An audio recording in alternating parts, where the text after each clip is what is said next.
So hey anime fans. The series name is What If Naruto Become the Upper Rank in Demon Slayer? So let's start the series.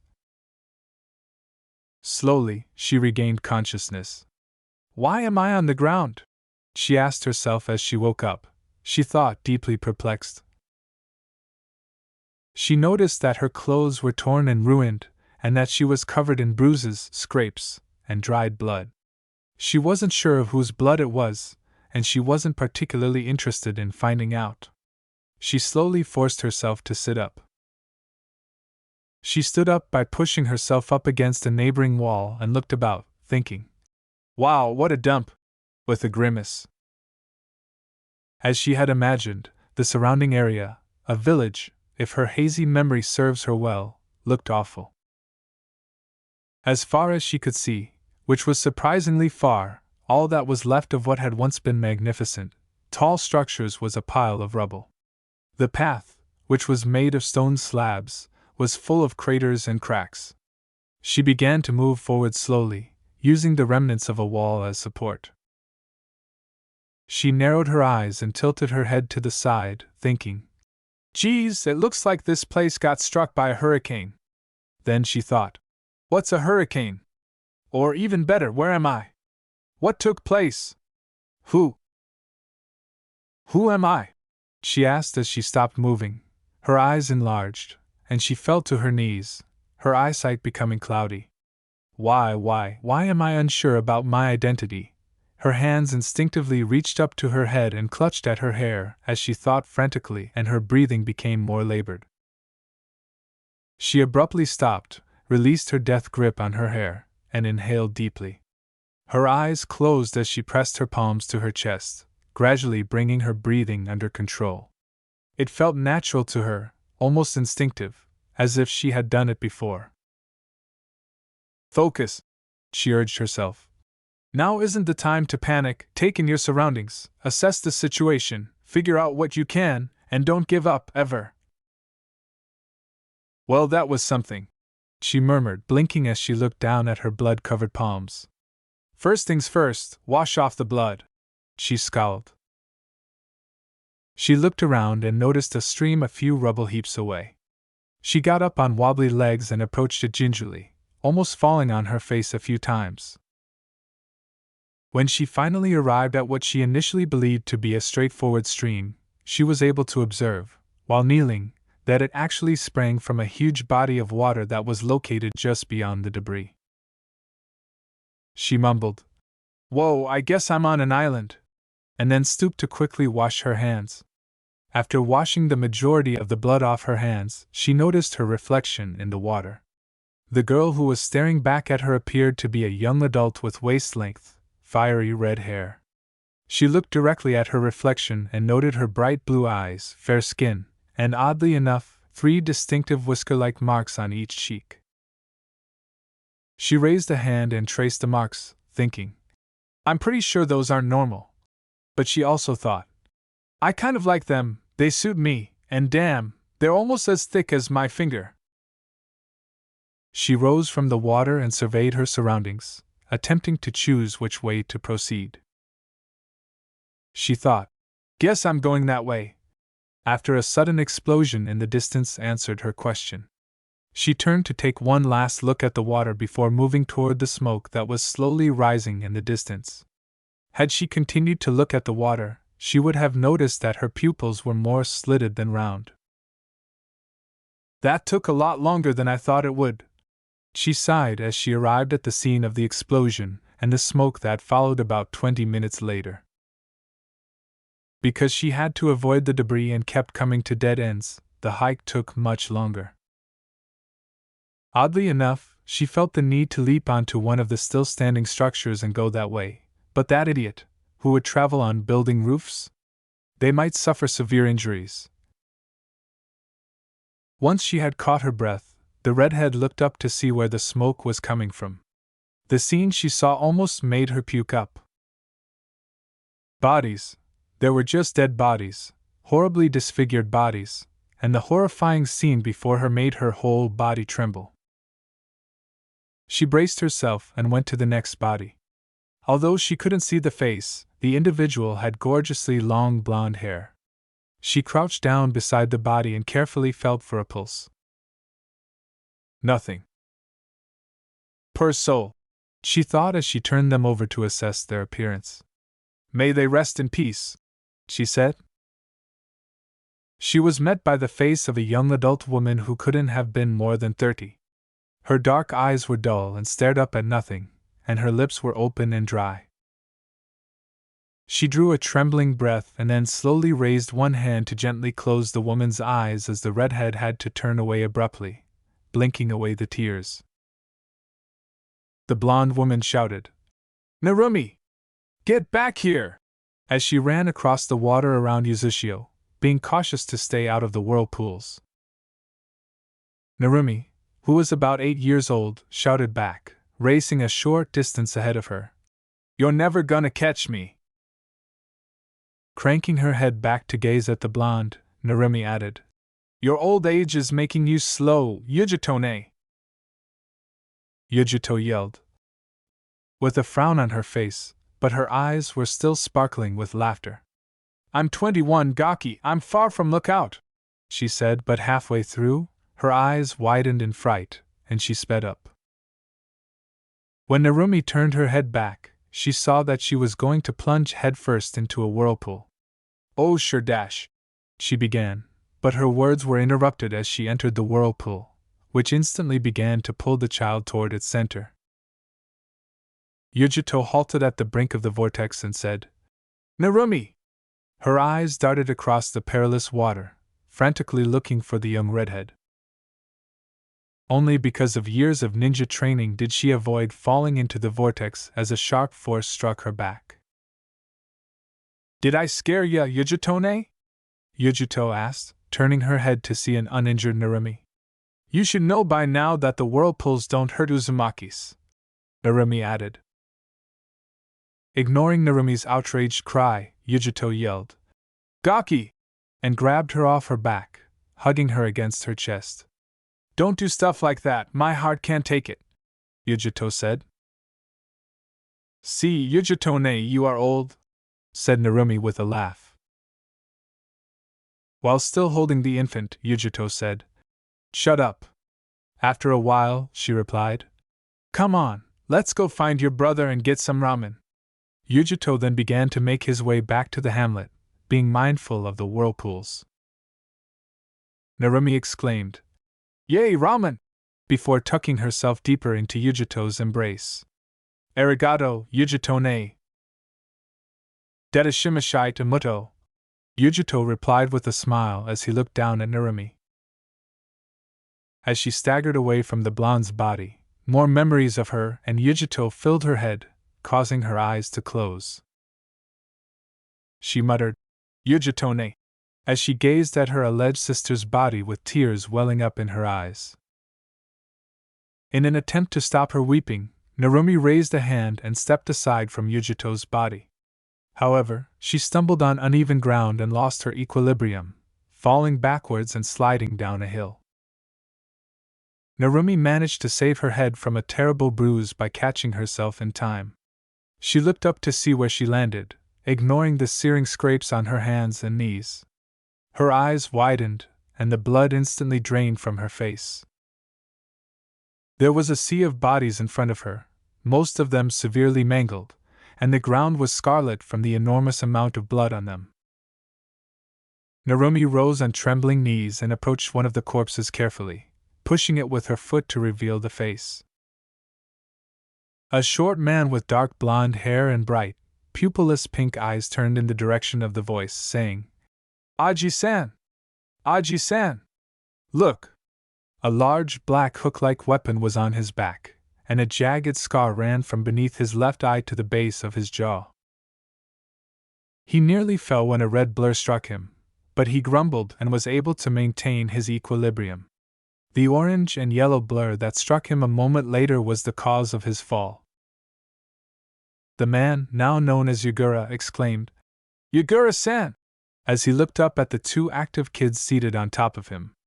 Two sets of bright blue eyes stared back at him, and both of them had whisker lines on their cheeks. If it weren't for their hair color, the two would be identical. One had bright red hair, while the other had yellow hair that was somehow brighter. With a growl, Yugura tried to push the twins away from him but was unable. "Yeah, gakis?" The redhead pulled Yugura to his feet when the blonde yelled, "Aji-san, look!" and jumped off him. "We're almost as tall as you now, Yugura-san," the redhead said, smiling up at him. But now that it wasn't actually up, Yugura noticed their height at last, and a frown soon appeared on his face. "That's not fair," Yugura, who is in his 20s, remarked, crossing his arms and pouting like a kid. "We are 11 years old, Aji-san. You knew we would eventually outgrow you," the blonde boy stated with a smile. "It is too fair." Continuing to sulk, Yugura mumbled, "Doesn't mean I have to like it, Naruto." There, Yugura-san, just because you're going to be the shortest Jinchuriki again doesn't mean any of us are gonna love ya any less, the redhead said, reaching up and patting Yugura on the head with ease. "And I am not short!" shouted Yugura, slapping Narumi's hand away from his head and then reaching behind him to grab his hook. "Stop petting me, Narumi!" "Oh, run, Nei-san! We made Aji-san mad," Nida said, grabbing Narumi's hand and scurrying away from the irate guy with a broad smile. Saying, "It's not my fault he can't accept the truth, Oturo." Narumi smiled back at Naruto. They both laughed as they heard an irate shout behind them, and then they started to run more quickly. "Yugura," said Narumi, gazing at the guy before her with grief. "Who was the blonde boy with me in the memory? If my memory serves me correctly, his name was Naruto," she pondered. As soon as the name crossed her mind, it served as a trigger, and hundreds of memories suddenly overtook Narumi. Narumi collapsed to her knees, gripping her head in agony, squeezing her eyes shut and letting out a cry. After what seemed like an eternity, the flood of memories finally stopped, and Narumi found herself on her hands and knees on the filthy floor, tears streaming down her cheeks. "I should definitely be dead," she thought, sniffling. "Now that I remember." "Kurama, thank you for your sacrifice. I'd be dead if it weren't for you. I'll never forget you," Narumi thought as she raised a hand and pressed it on her belly, where her seal once was, before slowly supporting herself. Now more confident than ever, her legs brought her to the location where she remembered the last battle took place. There, she found closure as well as the greatest nightmare she had ever had, since among the debris and other bodies was the body of her younger twin brother, Uzumaki Naruto. She knelt over his body, her eyes streaming with tears once more. With a feeble smile, Narumi replied, "Hey, Oturo, I just wanted to say thank you, to both you and Kurama, wherever that fluffy bastard may be, probably with the rest of his siblings again. I'm sorry, I've always been such a crybaby, haven't I? And you can't even respond like you normally would," Narumi said with a feeble laugh as she reached up to wipe away her tears. "How's heaven? I imagine that it's nice. I have no doubt that that's where you ended up, right up there with Ka-san, Tu-san, and all the other Jinchuriki. Sasuke's probably up there too. He must be happy to see you again. I know I'd be," Narumi said, softening her eyes as she reached to run her fingers gently through Naruto's hair. Narumi let out a shaky sigh and visage. "I'm gonna miss you, Databane. Your tendency to yell instead of talk normally, your love of ramen. Who am I gonna share that with now? I'm definitely gonna miss my date-buddy. Hell, I'm pretty sure I'm even gonna miss how much you complained to me about how hot Sasuke is. That was annoying, by the way. Just so you know, you cannot believe how happy I was when the two of you finally got together, and now I'm not even gonna become an auntie. At least you can be happy with him up top." Sighing, Narumi regained her balance and beyond. "I should probably be a lot sadder about this. I think I've lost and cried a bit too much in this war to have any tears left. I'll probably just break down one day in the future and mourn the lot of you, but right now, I'm actually kinda glad I can stay level-headed. There's no way a sobbing mess is gonna be able to bury you all. Well, isn't that sweet? A voice that she recognized growled behind her. Narumi whirled around, but she failed to notice her vision intensifying or her fingernails growing into claws. The bane of her life was lying a few feet away from her. He was the one who initiated the Fourth Great Ninja War, the leader of the Akatsuki, and the one who personally sent Konoha and Yuzashio to their demise. Despite his disguise, he was plainly identifiable. Uchiha Obito was lying there. Narumi gently dropped her fighting stance and walked up to the dying man in front of her because, to be honest, he looked like he was barely surviving. Go ahead, laugh it up, Obito said, gazing at her. How the mighty have fallen, right?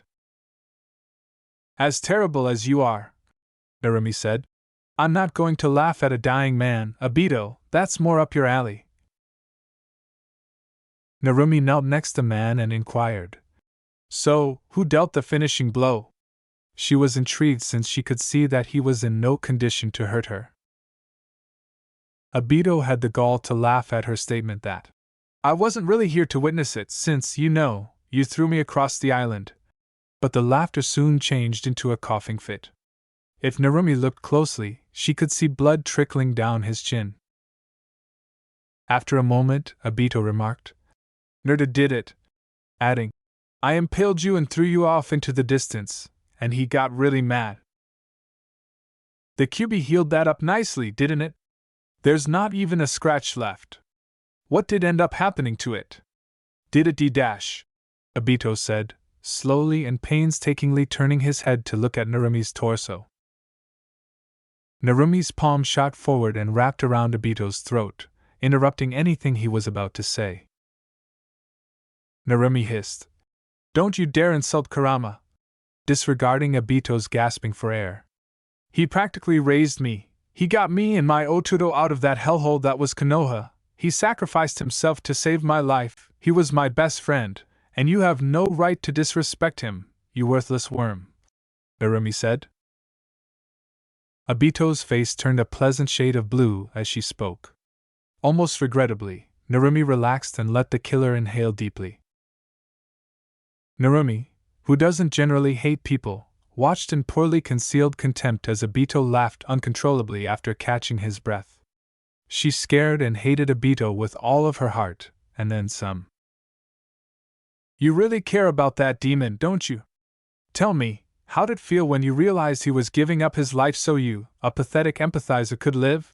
He stammered, still laughing like the dying maniac he was. Obito would have been dead by now if appearances could kill, but he either didn't notice or didn't care about Narumi's glare. Instead, he continued, almost babbling at this point. Just in case you didn't know, I was the one who orchestrated your parents' death, but you probably already knew that, didn't you? I was also the one that killed your brother. We hit each other at the same time. My blow was just closer to the heart than his. I liked watching the life drain out of his. Your parents, too. That's the one thing that I particularly enjoyed about killing your family, watching the life drain out of their dash. Whatever Obito tried to say was interrupted by Narumi. She moved mindlessly, her thoughts clouded by overpowering anger, and the next thing she knew, Obito was dead, with blood streaming down her neck and chin and a piece of his throat between her teeth. After spitting the flesh from her mouth, Narumi fell to the ground and sobbed. For Narumi, the whole funeral stretched from dusk till dawn, which was both too long and insufficient. She was numb.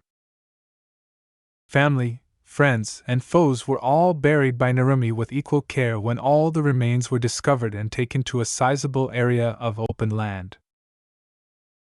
She felt devoid. Despite clearly requiring rest and time to recuperate, she didn't even feel exhausted afterward.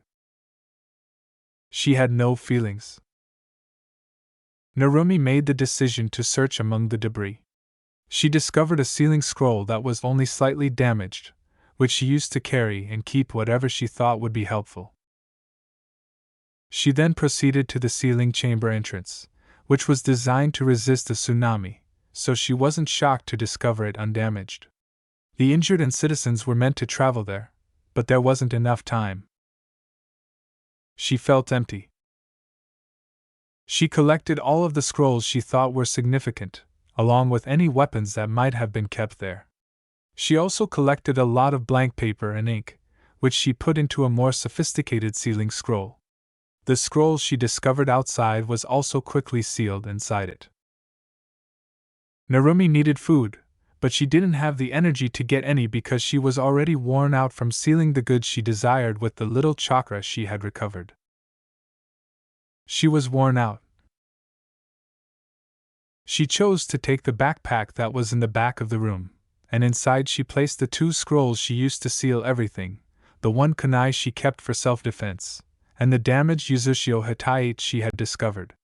She could see her name faintly scratched into the metal on the edge of the metal plate, and she activated the tattoo seal on the inside of her forearm before placing the backpack inside. After preparing herself, Narumi departed the spot she had lived for more than half of her 19 years. She felt uninteresting. Narumi continued to travel for hours over mountains, fields, and lakes without ever tiring or stopping. By the time she arrived at what appeared to be even a semblance of civilization, the sun had completed 1 full cycle and was about to rise from the horizon once more. The town where Narumi found himself was a harbor town, with only 7 small houses, most of them deserted, and large docks that could accommodate only a few boats. The town's residents were hurrying between the boats and their homes, lugging as much as they could to the ships. When Narumi heard a voice addressing her, she looked up to see a middle-aged man with a thick beard kneeling in front of her. "Ah, hello? Didn't see you there. I'm afraid the shops and inns are closed. Sorry, pardon me fair skin, but are you all right?" The man went on, unfazed but somewhat alarmed by her lack of response. "Are ye seeking passage across the waters?" Narumi murmured, "I don't know what I want to do."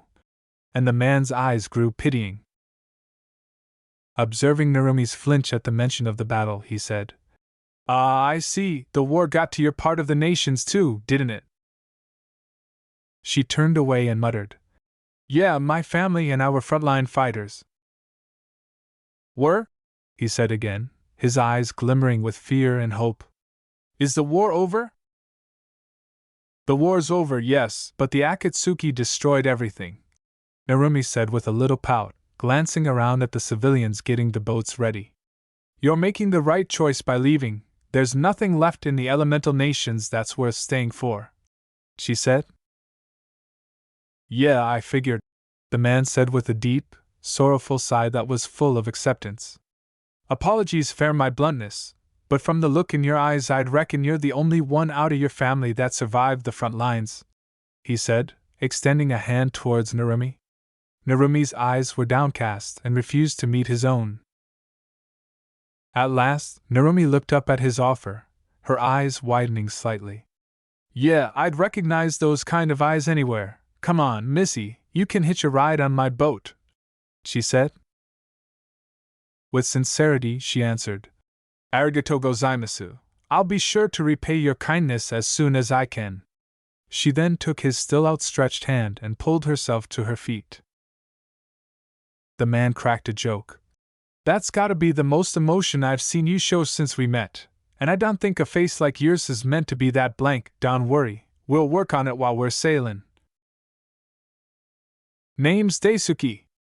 Ain't got no last name, and I'd like to keep it that way. What about you, Missy?"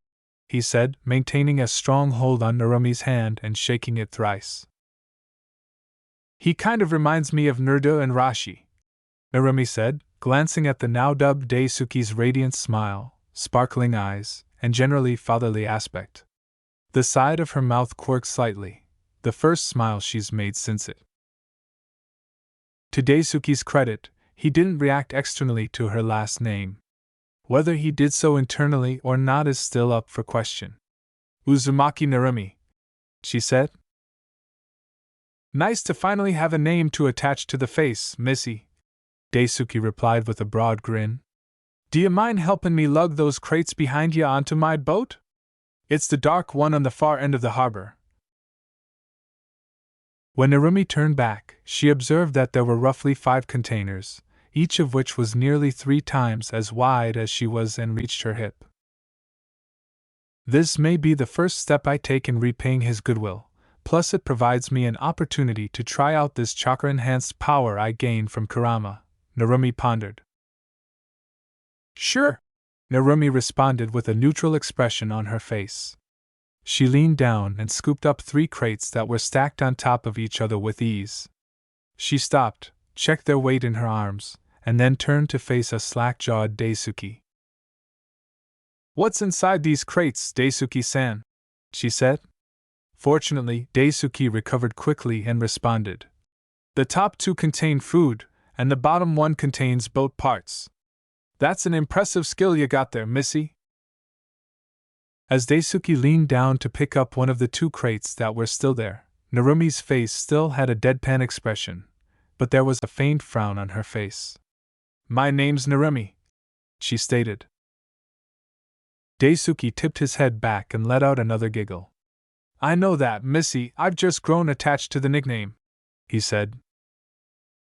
After scowling for a few more seconds, Narumi let out a small sigh and looked back at the route ahead.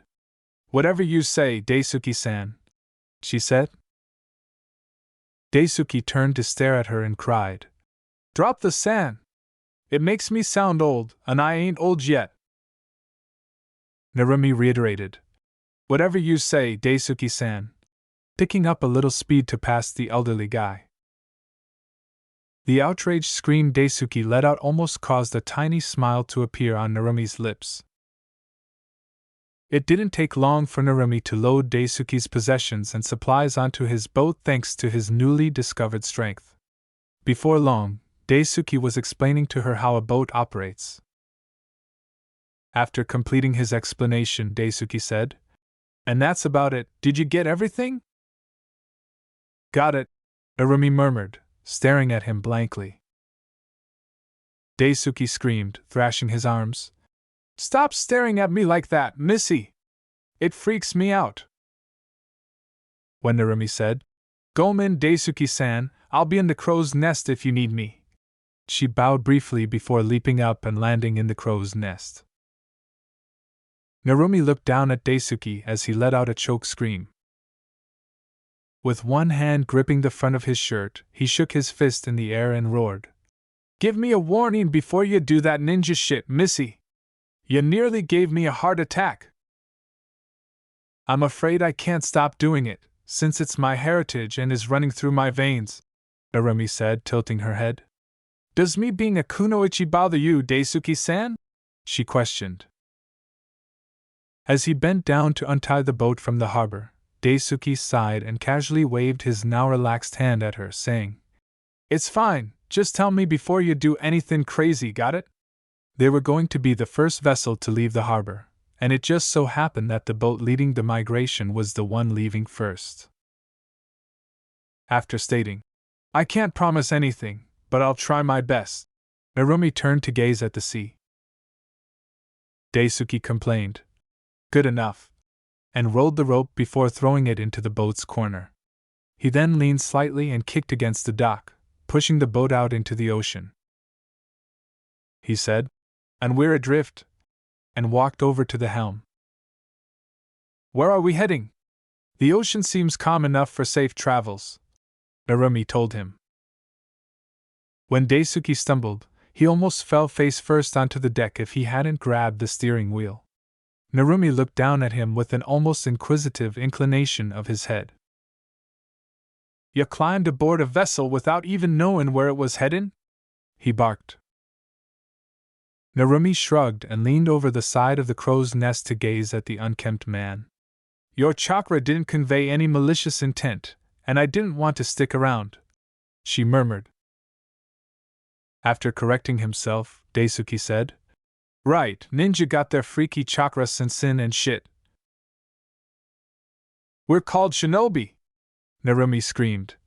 Ninja is a derogatory term, that's only one aspect of a shinobi lifestyle. Daisuke inquired.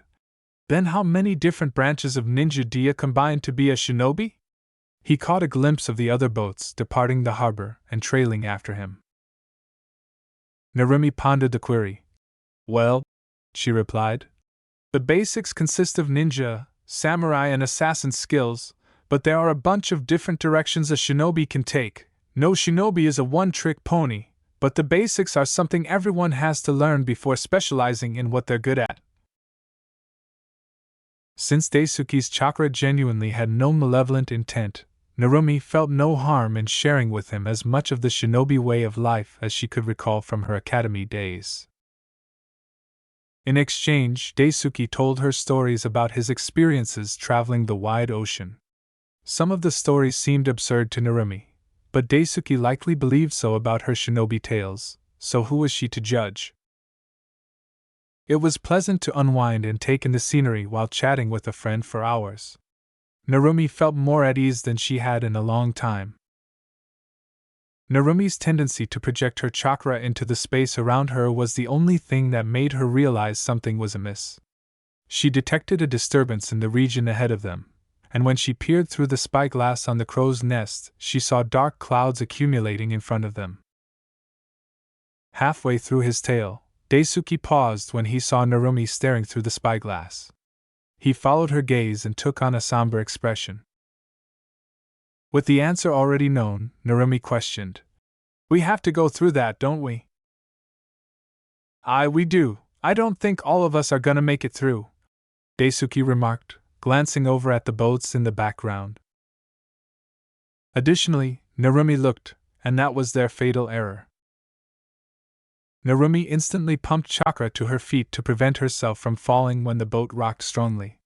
She peered down and saw that Daisuke had gripped the railing, but his face was pale. Narumi followed his eyes and realized why right once. A huge sea serpent was present, and it didn't appear to be happy. If the clouds circling its head were any clue, the serpent was the one producing the storm. The serpent studied them before inhaling deeply. Muscle memory allowing her hands to form hand signs, Narumi's shinobi training kicked in as she leaped from the crow's nest and landed on the deck just as the serpent unleashed a powerful water jet. Before making the final required hand sign, Narumi silently prayed to Kurama's ghost. Katan Katsunabe. Narumi was surrounded by 10 fireballs that began above her head and descended next to her arms. She thrust her arms forward, causing the fireballs to spin and unite in front of her, creating a single, enormous ball of fire that directly confronted the serpent's attack. "Are you all right, Daisuke-san?" Narumi said, using the moment of distraction to turn to face Daisuke as a huge volume of vapor erupted, enveloping the boat and the surrounding area.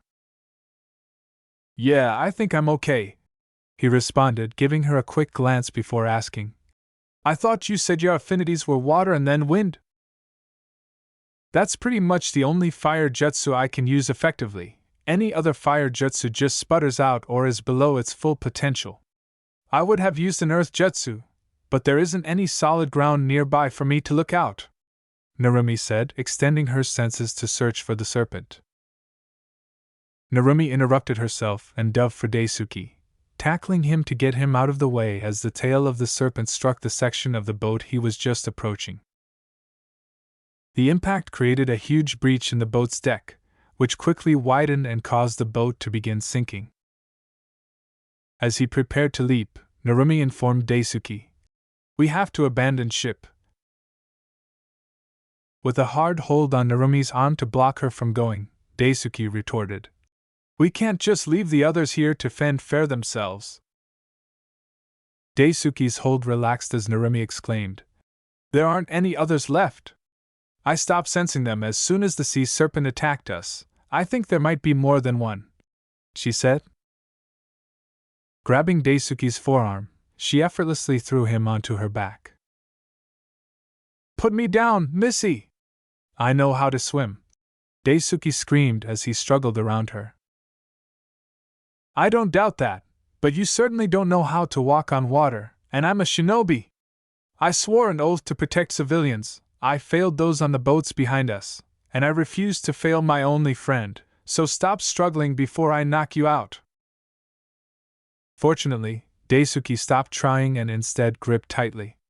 I'll direct ya, he said. Show ya the way to go. The whirlpools around Yuzushio were much worse than this, and she learned to water walk on them, so Narumi nodded and leaped off the remains of the still sinking boat, pumping chakra into her feet as she fell. She landed on the water and immediately started running, the raging waves and uneven footing barely bothering her. Daisuke put his head near her ears so she could hear him say, If you head west fair about 20 kilometers you'll hit solid ground. The other boats were so close to safety, the sea serpents must be protecting the land we were headed to. Narumi thought as she nodded and turned to go in that way. 20 kilometers. Narumi leaped to the right to avoid the tail that emerged from the water a second after Daisuke abruptly exclaimed, On your left! Narumi commanded, Hold on with your legs, as she spun on her foot and faced the sea serpent that appeared where its tail swung out. She then used her free hands to make a symbol that Naruto enjoyed using. Kage Bunshin no Jutsu. Two Narumi clones appeared in front of them, and Daisuke pulled his head back. You guys are going to do the technique Otuto, and I always practice in the waters behind Yuzushio, remarked the original Narumi, glancing at her clones. Aim for diversion and attack. Narumi's fears were confirmed when the clones nodded and leaped in the direction of the sea serpent, which had called its buddies in the interim. There were now 5 sea serpents between them and the route leading to the land Daisuke had mentioned. Daisuke wanted to ask her what she meant, but instead chose to watch the clones. You can squint your eyes if it helps, Narumi said. As the clones sprinted beside each other in the direction of the serpents, one was flashing hand signals as the other's hand was extended next to her, palm up. Condensed wind started to collect in her hand as the other completed her hand gestures and water collected in her hand. Futon, Raisin Gan! Suetun, Hahanryu! The water jutsu was shot after the wind jutsu. When they struck, the wind jutsu seemed to absorb the water jutsu, creating a massive vortex of water that was spinning fiercely. Kufu Suka no Jutsu! The clones aimed the vortex at the sea serpents, and the outcome was just what Narumi had hoped for. The larger sea serpents were unable to avoid the vortex, while the smaller ones were trapped in it. The clones saluted Narumi before vanishing in smoke puffs. Narumi remarked, We should go while they're distracted, as she ran around the terrifying water vortex. Slack-jawed Daisuke murmured, Sure, with a newfound admiration as he glanced down at Narumi, who was still sprinting on the water while holding him. Since Narumi was still recovering, she theoretically shouldn't have used any chakra, but by the time they arrived at the land, she was hardly able to move. However, she had to maintain her strength and refused to lose another buddy. To make it easier for Daisuke to get off, she bowed her knees a little. He exhaled deeply as soon as his feet hit firm ground. After saying, We made it, Missy, he turned to face her. His eyes grew wide, and he hurried over to her. Narumi! What was the reason of the world's tilt? Whatever the case, Narumi was exhausted and ready to go to sleep. Daisuke's anxious expression was the last thing she noticed before fainting. Oh! Thank Kami you're awake! Narumi turned her head in response to the voice and saw Daisuke rise from his crouch against a nearby tree. A cursory glance around the area revealed that she was in a forest, and the beach they had arrived at was only a short distance away. A lit fire pit was on her other side, and a few fish were cooking above it. You were asleep for 3 days, Daisuke stated, crouching beside her and assisting her in sitting up. You wouldn't believe how much you scared me, Missy. Yeah, Narumi moaned. A person usually experiences that when their chakras are depleted. Whoa! When she turned to see that Daisuke had struck the back of her head, Narumi's head lunged forward and he frowned at her. I knew you looked tired when I met ya, he barked. Why'd you use your chakra when you knew that you shouldn't have? Narumi remarked. I didn't want you to get hurt. With a shrug. I get it, I really do. Shinobi are self-sacrificing idiots, Daisuke remarked, dragging his palm up and wiping it against his face as his angry expression wavered. But please learn to take care of yourself, Missy, he urged. Knowing she couldn't guarantee him anything, Narumi responded. I'll try. But she was staring at him blankly. What happened while I was out? She said, looking around. Although he snorted, Daisuke's face showed uncertainty. A lot of things, Missy. I honestly don't know where to begin, he said. Narumi stated. Begin at the beginning, after I lost consciousness. As if it were clear. All right, Daisuke muttered. But listen carefully, I don't feel like repeating myself. He sighed once again, as if he were doing that a lot today. Daisuke looked at her as Narumi nodded and reached for the grilled fish, snatching approximately half of them. Narumi responded. I barely have any chakra, and I haven't eaten in like 3 days. So he left her alone. Daisuke began, settling in. I think I should start by saying that this place is very different from the elemental nations. For starters, there aren't any shinobi here. Narumi almost choked on the piece of fish in her mouth, which was unexpected even though she had anticipated it. She cautiously extended her senses before realizing that there was a noticeable deficiency of active chakra in the atmosphere, but there was also a good deal of dormant chakra. The first thing I did after you passed out was move you to a safer place. I found this clearing and so far it's been doing its job. After getting you settled, I headed to the town a couple kilometers northeast of here. What I found was shocking, to say the least. When Daisuke finally muttered, It's kinda like time ran backwards a good 1,000 years at least. Narumi's eyes widened slightly. Daisuke huffed and ran a hand through his hair before taking his time opening and closing his mouth. I recognize the buildings and stuff, but only 'cause of the amount of history books I've read. Nobody in the town wears the same stuff you can buy back in the nations. None of the women have pants, for one. Everybody has some kind of kimono or yukata or haori-an. The women don't walk around without a man accompanying them, and it honestly don't look like they'd be noticed without that, which I find stupid. Oh. And all the women have makeup on. I swear, it was just a sea of white faces, black hair, kimonos and buns. They all have long, black hair, and their kimonos don't really differ that much. It was getting kinda repetitive while I was walking through the town. Everybody was looking at me too, like I was a piece of gum on the bottom of their sandals. Still, I found the leader of the town pretty easily. He had the flashiest kimono on that I've ever seen. And there were so many women around him. Narumi's countenance changed during Daisuke's story. Instead of the blank expression she has had since, she now has a displeased expression that reads, That sounds boring. Aye, but the strangest thing was their appearances. Daisuke smiled, letting Narumi remain calm. What's wrong with their appearances? Narumi remarked, raising one eyebrow. Daisuke, who appeared much older than he actually was, remarked, They all have either black or brown hair, and their eyes are mostly black and brown. Very few had blue or green, and they have no unusual birthmarks or unnatural hair colors. That made a lot of sense, indeed, but it also made no sense at all. Why does this remind me of when Gaara and I pondered the chemical structure of Utakata and eyes easily poppable but also sturdy as shit bubbles?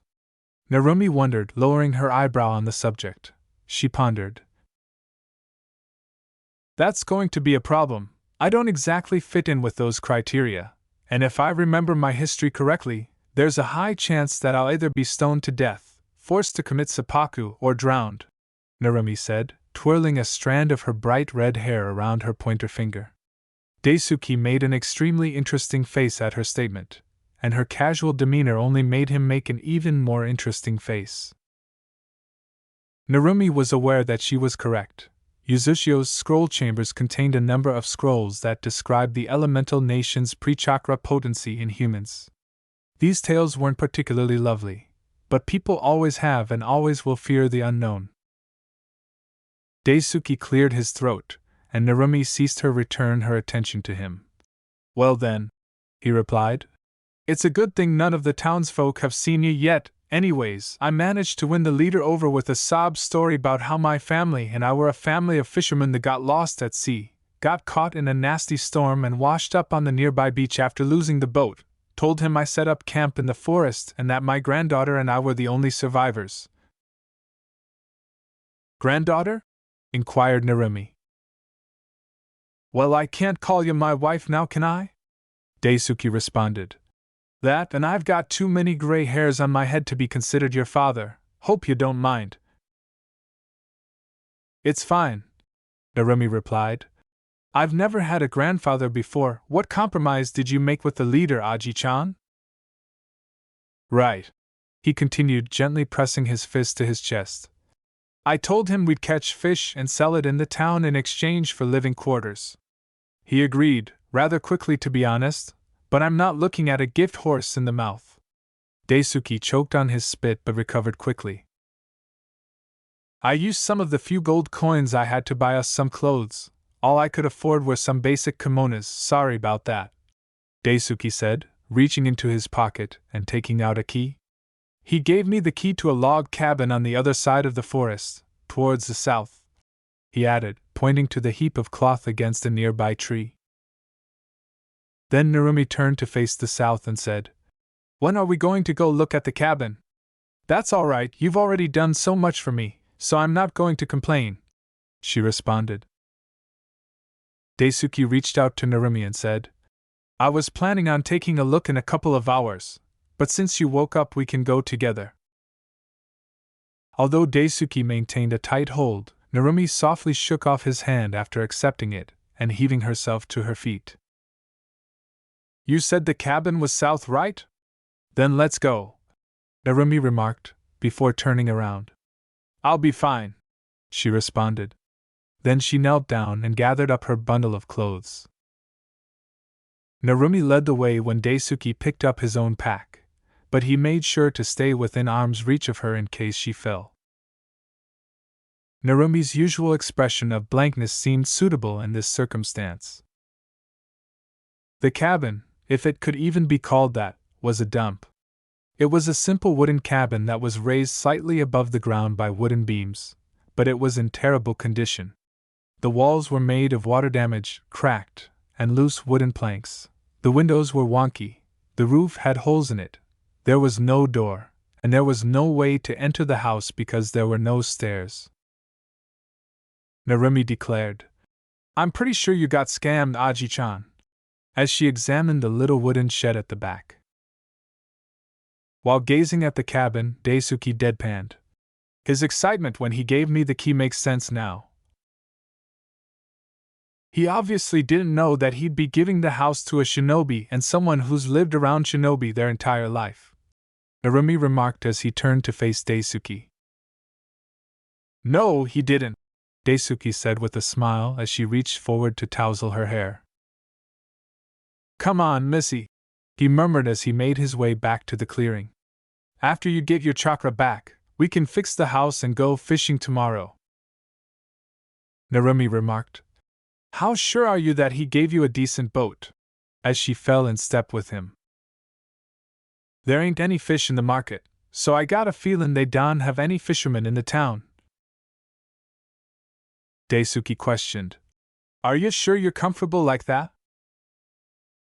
"Dead certain," Narumi replied as she settled into a contemplative stance. "This is the quickest and easiest way to regain my chakra, and since you don't want me working until I've recovered, I'm going to recover at least a tenth of it tonight." Daisuke sat down on the floor by the fireplace and questioned, "Why only a tenth? Don't you shinobi need all of your chakra to function properly?" "I'm an Uzumaki, Aji-chan," Narumi said with a sigh. My genetics automatically give me larger chakra reserves, and because I used to be a Jinchuriki, my already large reserves have doubled and then gone beyond that.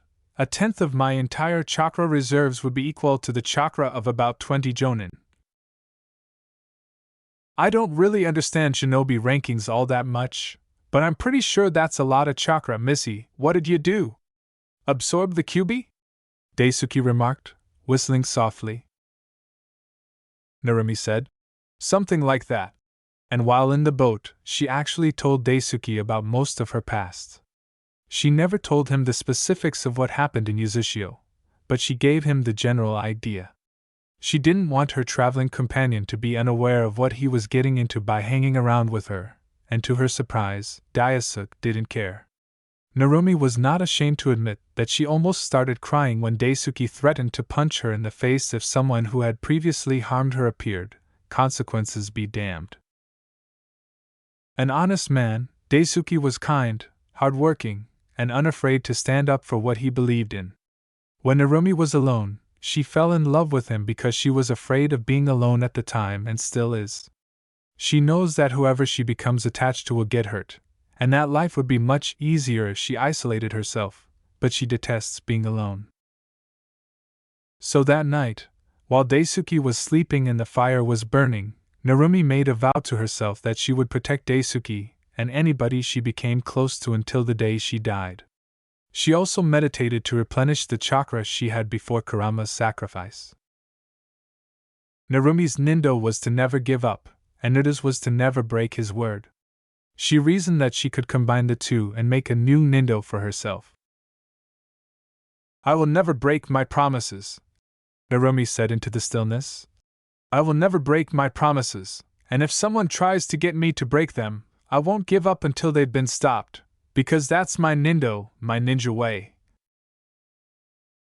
In the still night, Narumi's resolve and commitment were audible, and she at last began to feel as though she could put her sorrows behind her and start over in this new location. They came up with a system together. Daisuke taught Narumi the fundamentals of fishing on their first outing on the water, and she complied with his instructions until she caught her first fish. However, the process took much longer than Narumi had preferred, and she let Daisuke know this. They argued for a while before reaching a consensus. According to the agreement, Narumi stood on the water and created whirlpools to throw the fish into the nets Daisuke had set up for her. The boat helped conceal her obvious shinobi status, and a simple henge concealed her striking features. Her hair turned black from red, and her bright blue eyes had turned the same shade of green as Daisuke's. Her whisker marks were pure chakra, which the henge was unable to cover for some reason, but basic makeup worked perfectly. They then put on their kimonos and made their way to the town. The leader's expression was hilarious when the two of them brought in their first haul, and he silently had a servant bring them to an empty stall where the fish sold like it was made of gold. This was ironic given that they had been paid in gold coins. The clearing with the fire pit served as their makeshift base of operations until they could move into the cabin. They spent the majority of the gold coins on food, tools, and wood for their cabin. After returning to the destroyed cabin, they changed back into their elemental nation's clothes and started working to make the cabin habitable. In order to restore her lost chakra, Narumi would meditate at night. Daisuke voiced his worries, but Narumi told him that since meditation was like sleeping, she would be alright. To prevent disturbing the ecosystem, they would go fishing 3 times a week and switch up their spot every 2 weeks. After fishing, they would sell their catch at the market. Any fish that weren't sold by the end of the day were either prepared for dinner or left out for the wildlife to fend for themselves. Every other day, excluding Sundays, was devoted to cabin repairs. Although the method wasn't flawless, it was sufficient for Narumi to restore some sort of normal to her life. She also valued Daisuke's assistance, but the routine let her forget about her troubles. With a broad smile, Daisuke exclaimed, "Welp, it took nearly 2 months, but I'm pleased to announce that our cabin is done." And he was right to smile so broadly since the two of them succeeded in making the cabin a fantastic place to live. They restored the old wood, filled in the holes, and even painted the interior. She had become much more at ease with the man, and since he was officially someone she trusted with her life, he deserved her smiles.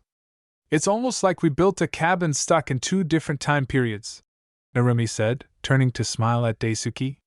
You know, considering the outside looks like the Heian period and the inside looks like the post-war period, she said.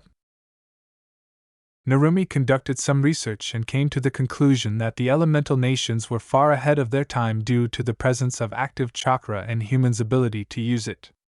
They also discovered that this location was in the Heian period, which was quite shocking given that it was almost 2,000 years before their own time. Additionally, because the elemental nations were cut off from the outside world, all of their technological, agricultural, and other advancements were kept there and not shared with the outside world. Although initially a little annoying, Daisuke and Narumi eventually came to the conclusion that it was actually a good thing. They could now assist in the discovery of some of those advancements, and they were better prepared to survive as long as they did in the wild while they fixed the cabin. As they settled down, they would find many positive things. Daisuke wrapped his arm over Narumi's shoulders. I wouldn't worry about that too much. It's not like anybody's gonna come and visit us anytime soon. What the two of us need to do now is celebrate, get changed, Missy, the two of us are going drinking. Although Narumi raised an eyebrow, she complied. After a puff of smoke, Himitsu replaced her. Since no one knew who she was, Narumi could have gone by her own name, but she was still a shinobi. It's difficult to break old habits and ingrained paranoia, and Narumi thought it was hilarious that she could call herself Secret while disguised. Daisuke yelled, Right then, let's go and get drunk, and tugged Narumi forward while his arm remained around her shoulders. You're going to be getting drunk, Narumi replied. My high level of chakra and enhanced metabolism makes it virtually impossible for me to get anything close to drunk. That's so cool, Daisuke exclaimed, little stars forming in his eyes. He occasionally acted like a baby. We should totally make some bets and win some cash. We are not doing that. Narumi, posing as Himitsu, deadpanned. This is stupid. It'll be fine, Missy, stop working yourself up into a worried fit, Daisuke said. The town's tavern stood in front of them. At that moment, the two of them were experiencing quite different emotions. Daisuke was eager to try the alcohol and get wasted, and Narumi would much rather be working on her project or meditating in the cabin away from people. She's still young and needs social interaction, so she needs to get out of the cabin. Narumi has visited a few taverns in the past, primarily for mission-related purposes. She hardly ever encountered good people, and those who did try to get close to her either wanted to fight her or teased her nonstop because she didn't look like she belonged in a bar. Furthermore, Narumi won't even remember the one time she got into a fight at a bar, which didn't work out. In other words, she hasn't had the best experiences with booze and taverns. As Narumi pumped chakra into her feet to assist her stay grounded, she declared, I am not going in there and you can't make me. Daisuke replied, come on. I'll be with you the whole time, Missy, nothing's gonna happen. In an attempt to nudge Narumi out of her position but with disastrous results. Still unable to move, Narumi retorted, You don't know that. Still pulling her arm, Daisuke begged, Please? We don't even have to stay that long, only a couple of hours? Daisuke almost fell on his face as Narumi abruptly began moving with his pull, but Narumi's shinobi reflexes rescued him. Narumi sighed and regretfully stopped pumping chakra into her feet. No more than 3 hours, Narumi remarked as she soberly trailed her guardian into the restaurant. Fortunately, Daisuke released his hold on Narumi's wrist, allowing her to survey the interior of the tavern. You have my word, Missy, in 3 hours you can drag me out of here and back to the cabin. he remarked, making his way straight to the door. Actually, it was a quite pleasant tavern with a wonderful vibe and a generally upbeat vibe from the customers.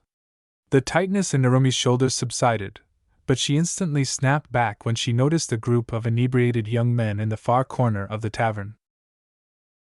The other guys around him merely laughed and did nothing to help him up when one of them gave his friend a back pat, which caused him to stumble forward and face land against the table. He was extremely inebriated at the time. Narumi steeled herself and marched directly towards Daisuke, who was already fervently downing a pint of beer, adopting the blank expression she had worn when she first met him. Narumi quietly moved to the bar stool next to Daisuke and decided to spend the time observing the customers. "Can I get you anything, miss?" Narumi turned where the sound was coming from and saw the bartender, a young man who appeared to be about her age.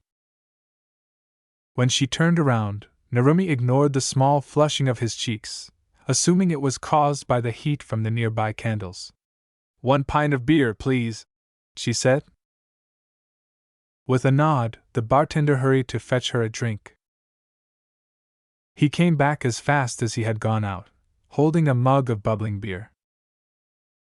Narumi murmured, "Arigato," and took the drink from him. When his cheeks reddened again, she arched an eyebrow and thought, "He must be a new bartender if the heat from the candles bothers him that much." She took a short sip of the beverage and hummed gratefully. It was good beer. Narumi swung around in her chair with her back to the bar, rested an elbow on the counter, and looked across the room while taking another beer. She turned when she heard laughter next to her and seen Daisuke talking with several of the other customers, his cheeks hot. He definitely didn't wait long before he got drunk, Narumi reflected, choosing to listen to his chat. Never gets drunk. It's insane. I'm kinda jealous, to be honest. Yes, he was referring to her. Since Narumi was already focused on the man, she could see that he saw her at that same time. His eyes brightened, and he wildly swung an arm toward her. There she is, Himitsu! Over here, come and help me prove these guys wrong! 5 sets of eyes were immediately on her, including the bartenders, who had been listening to Daisuke's story with half an ear. Narumi sighed, clunked her head back, and drank the last of her beer before going to her guardian. She then allowed her face to return to her now normal blank expression and examined each of the men before turning to Daisuke. Yes, Aji-chan? Damn, old man! Who'd you knock up to get a granddaughter like that? Exclaimed one of the men, whistling. Narumi kept her face expressionless. They had only been here for 30 minutes when she immediately ran into a douchebag. She detested bars and taverns because this place was much older than her hometown.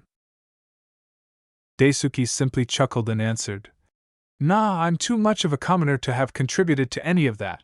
I never married, she's adopted. Much to Narumi's mild relief and dismay, as it's awful to aggravate an intoxicated person. The man chuckled, with delight pulsing in his eyes, for some reason that Narumi could not understand. The bartender's little gasp was something Narumi was well aware of, and she didn't require sympathy.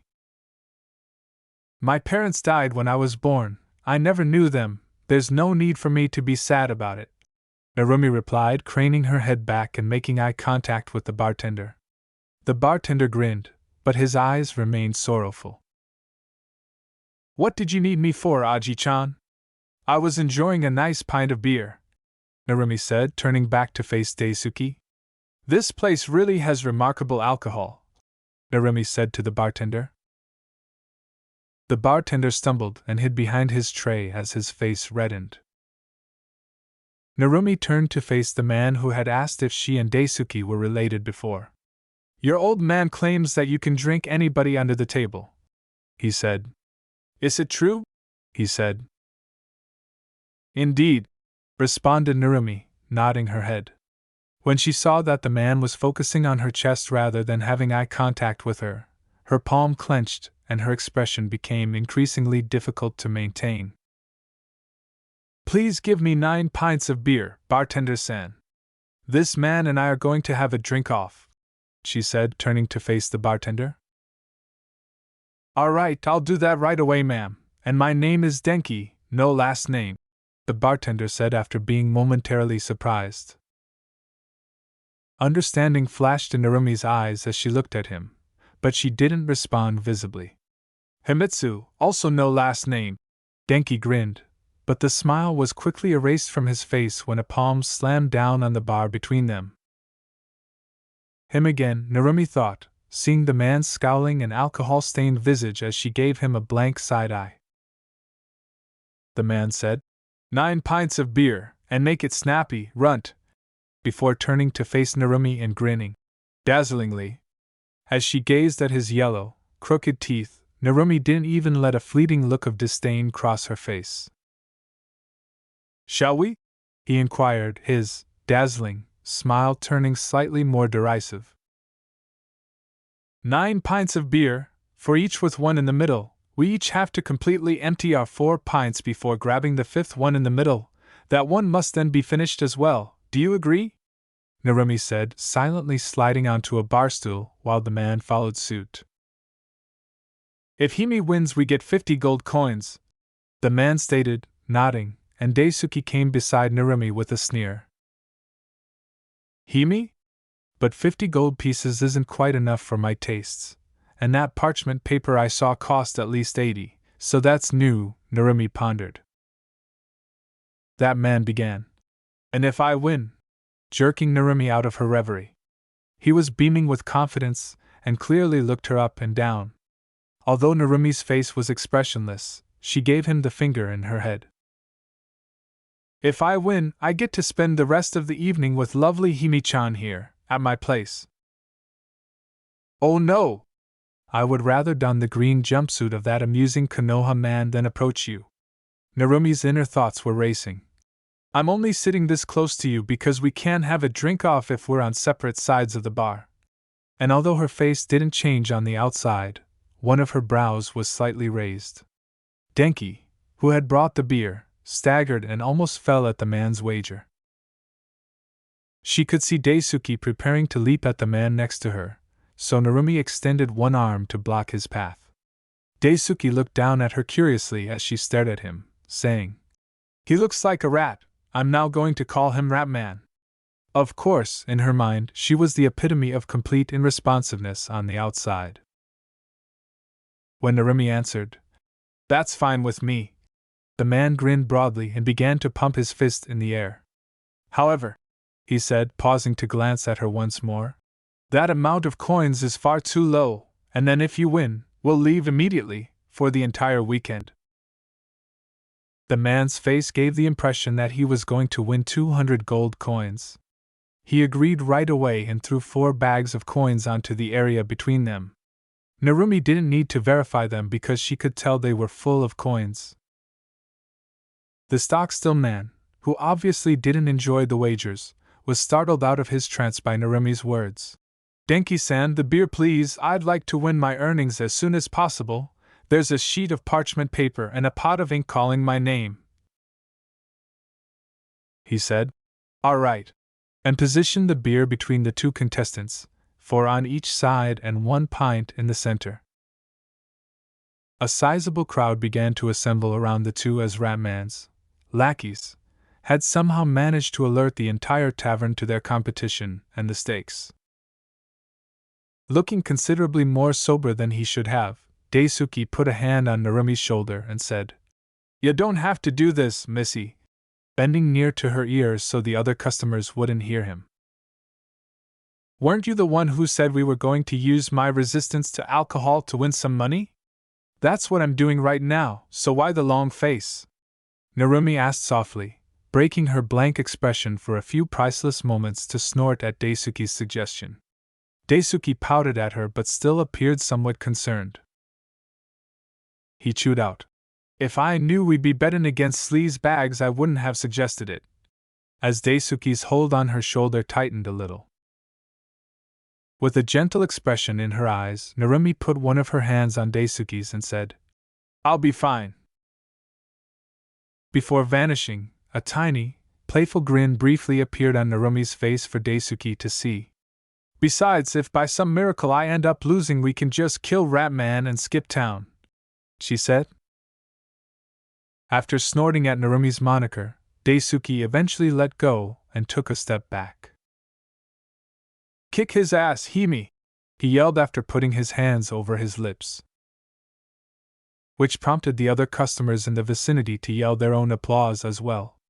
The most of them were supporting Ratman because they didn't think a woman could outdrink a guy. Ah, the misogyny of the past. With resolve shining in her eyes and the rest of her face remaining expressionless, Narumi smiled wickedly on the inside as she eagerly awaited the reaction they would undoubtedly give her when she won. Denki moved to stand behind the two of them, but still in the center, and said, "I'll be the judge, if that's all right." The words, "Fine by me, runt," were spoken by Ratman. Narumi answered, "I'm fine with it as well," and gave one nod. "Okay, please place both of your hands on your laps."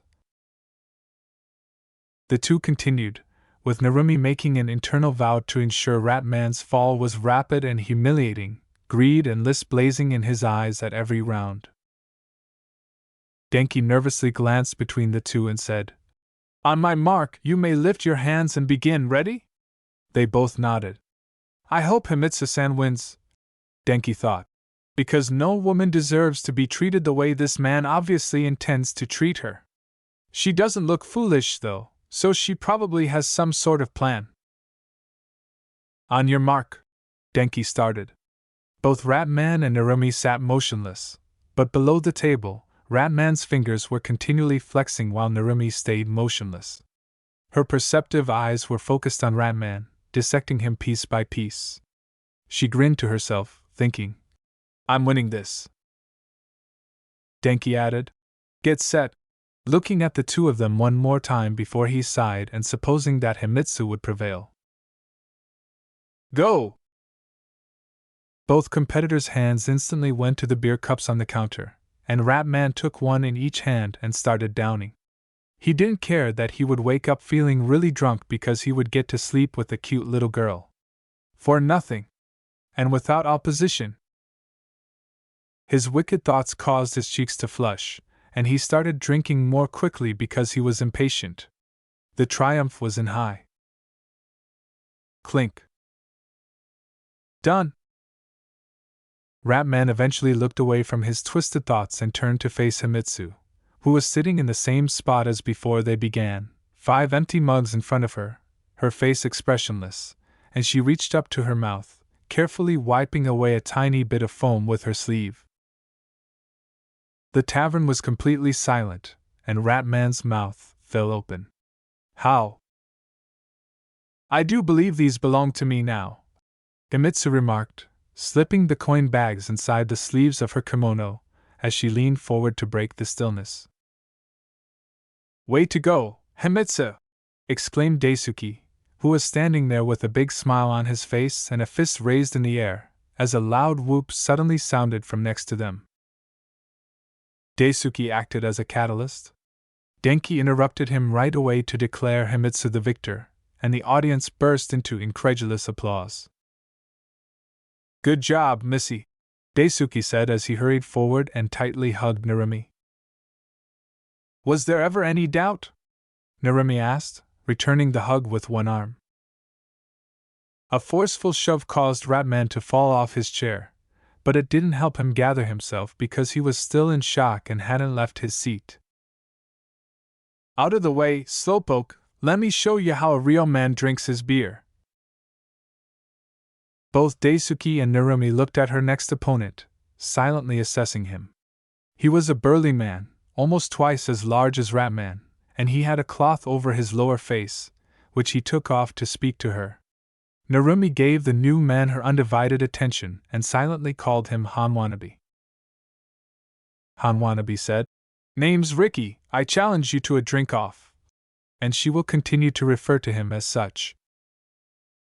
"What are your terms?" Narumi said, maintaining her expressionless expression and reverting to her Himitsu persona with ease. We each drink 1 cup of sake at a time. First one to collapse loses. If I win, you leave this place with me. And if you win, I'll give you 200 gold coins, same terms as before. Oh, and the loser has to pay for the drinks," Han Wannabe added with his arms raised.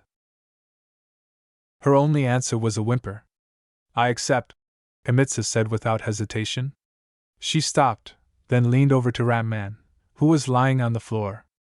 "Since you lost, I'm pretty sure that means you have to pay for the 9 pints of beer," she added. Denki was staring at Himitsu with obvious admiration when Han Wannabe turned to him and requested him to begin preparing the sake. Denki broke out of his hero worship and hurried to the bar, excited to see Himitsu perform once more. The enthusiasm of the other bar visitors almost drowned out Denki's exclamation. "Himitsu-san is the winner!" Han Wannabe passed out quickly because every cup of sake she drank was burned away before it even reached her stomach due to Narumi's corrosive chakra, which burns through alcohol and most poisons with relative ease. It turns out he was betting that she would already be somewhat drunk from the beer, which is bad for him. Han Wannabe was followed by 4 more competitors, all of whom offered the same terms as their predecessors. As previously stated, they all lost. After deciding she had had enough, Narumi took an inebriated Daisuke by the arm, waved to the disgruntled customers, and left for home. Daisuke was so inebriated that he talked incoherently, and incoherently all the way home. He even asked Narumi where she kept the money, which she knew he knew. The man could change and take a shower in the morning, but Narumi was not going to do that for him. "I have seals on my forearms, Aji-chan, you know this," she added, ultimately putting him in bed. Daisuke responded, "Oh yeah, 'cause you're a ninja," before he giggled and cuddled his pillow. When Narumi's expression finally brightened, a warm smile appeared on her face. She reached forward to ensure Daisuke was securely tucked in. Narumi muttered, "Sleep well, Aji-chan," before making her way to her own chamber.